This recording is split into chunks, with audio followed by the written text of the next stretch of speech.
Hello అండి, అందరికీ నమస్కారం. ఈరోజు మన ఛానల్లో బట్టలకి పెట్టే స్టార్చ్ని ఎక్కువ రోజులు నిలవ ఉండేలా ఎలా తయారు చేసుకోవాలి ఈ వీడియోలో చూసేద్దాము. ముందుగా మనమైతే స్టార్చ్ పౌడర్ని అయితే తీసుకోవాలన్నమాట. ఇక్కడ నేను ఈ బ్రాండ్ అయితే స్టార్చ్ పౌడర్ తీసుకున్నాను.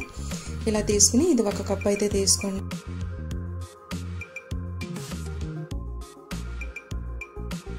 ఇప్పుడు ఈ స్టార్చ్ పౌడర్లోకి వాటర్ యాడ్ చేసి పలుచగా కలుపుకోవాలి. ఇందులోకి 1.5 కప్పును వాటర్ వేసి పలుచగా కలుపుకోండి. ఇలా కలుపుకొని దీన్ని పక్కన పెట్టేసుకోండి.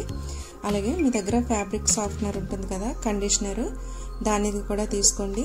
మీ దగ్గర కంఫర్ట్ కానీ లేదంటే ఇలాంటి ఏ బ్రాండ్ అయినా పర్లేదు, ఇలాంటి ఒక ఫ్యాబ్రిక్ కండిషనర్ని అయితే తీసుకోండి.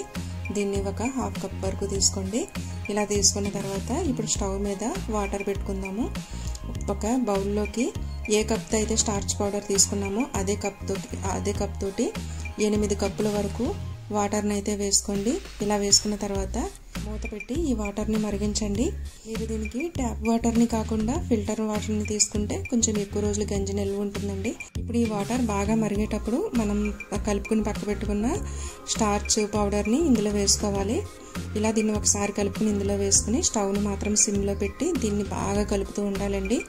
ఇది కొంచెం దగ్గరికి అయ్యే వరకు కూడా ఒక 5 మినిట్స్ అయినా కూడా స్టవ్ని సిమ్లో పెట్టి బాగా కలుపుతూ ఉండాలి. ఇది బాగా కలిసిన తర్వాత ఉడికిన తర్వాత ఇందులోకి కంఫర్ట్ని యాడ్ చేసుకోండి. అలాగే ఒక చెక్క నిమ్మరసాన్ని కూడా యాడ్ చేసుకోండి. ఇలా యాడ్ చేసుకుని స్టవ్ ఆఫ్ చేసి దీన్ని బాగా చల్లారనివ్వండి. చల్లారిన తర్వాత దీన్ని ఒక గ్లాస్ జార్లోకి కానీ ప్లాస్టిక్ బాటిల్లోకి కానీ ట్రాన్స్ఫర్ చేసుకోండి.